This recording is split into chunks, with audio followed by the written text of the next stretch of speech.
Iran और America के बीच अभी जो हालात चल रहे हैं वो बहुत ही ज्यादा गंभीर और तनाव भरे हैं, जैसे दो बड़े देश एक दूसरे को धमका रहे हों। लेकिन अभी पूरी लड़ाई शुरू नहीं हुई और ये सब लगभग पिछले साल से चल रहा है और अभी जनवरी 2026 में फिर से गर्मा गया है। पिछले साल जून 2025 में अमेरिका ने ईरान की 3 बड़ी परमाणु साइट फोर्डो, नतांज और इस्फहान पर बड़ा हमला किया। कहा गया कि हमला तत्कालीन अमेरिकी राष्ट्रपति डोनाल्ड ट्रंप के आदेश पर हुआ। इस सैन्य कार्रवाई का नाम बताया गया ऑपरेशन मिडनाइट हैमर। अमेरिका ने इस हमले में अपने बेहद आधुनिक B-2 स्पिरिट बॉम्बर विमान इस्तेमाल किए। ये ऐसे विमान माने जाते हैं जो रडार से बच सकते हैं।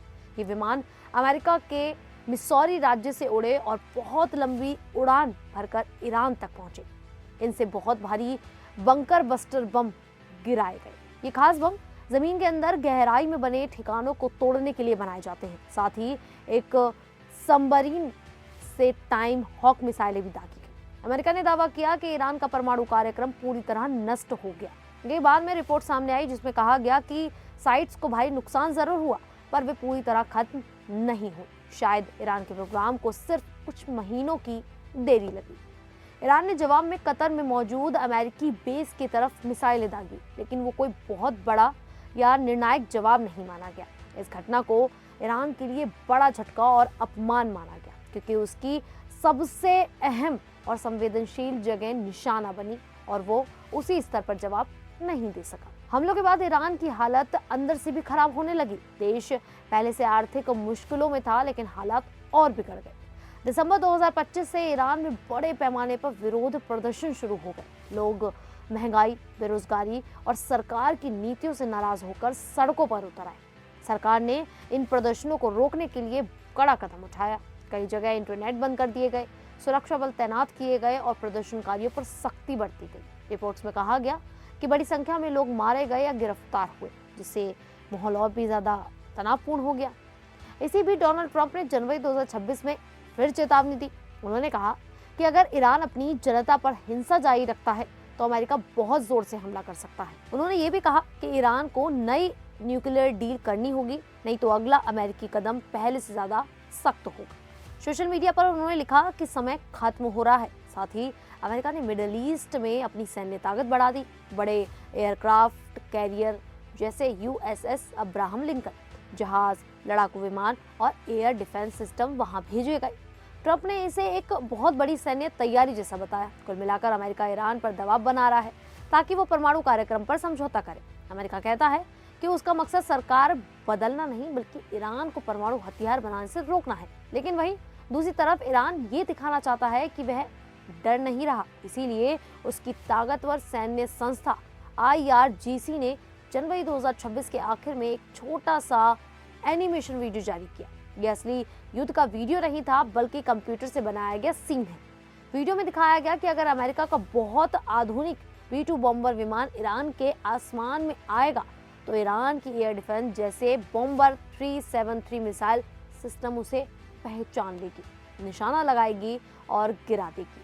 ये वीडियो सोशल मीडिया पर तेजी से फैल गया। इससे ईरान का संदेश साफ है कि हम तैयार हैं, तुम्हारा सबसे महंगा और स्टील्थ विमान भी सुरक्षित नहीं रहेगा। लेकिन इसे सिर्फ प्रचार माना जा रहा है। मकसद है अपनी जनता का हौसला बढ़ाना और अमेरिका को चेतावनी देना।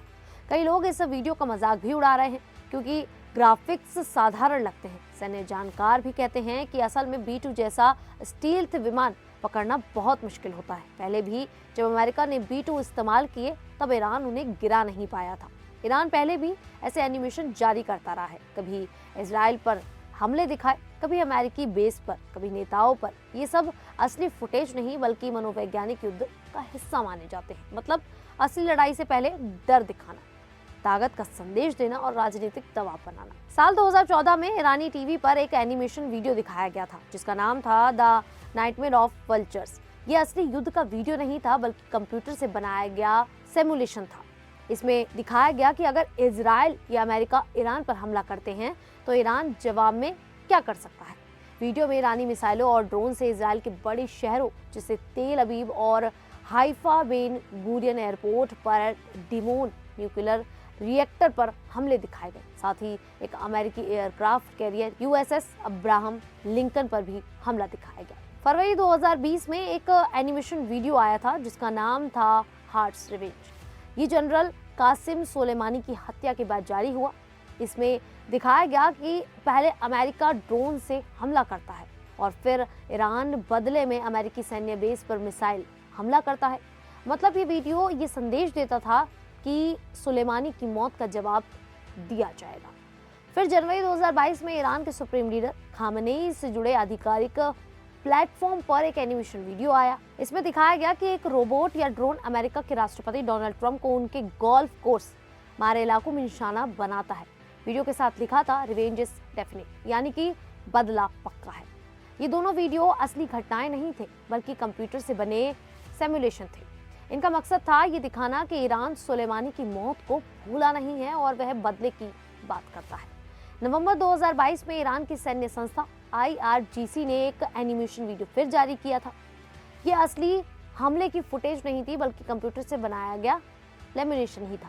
इस वीडियो में दिखाया गया कि ईरान के ड्रोन दुश्मन माने जाने वाले ठिकानों पर हमला कर रहे हैं, जैसे इजराइल अमेरिका से जुड़े सैन्य बेस और ईरान के विरोधी संगठन MEK के ठिकाने। वीडियो में सैटेलाइट जैसी तस्वीरें और जमीन के नीचे बने गुप्त सैन्य ठिकाने भी दिखाए गए ताकि ये लगे कि ईरान के पास उन्नत तकनीक और छिपी सैन्य तैयारी है।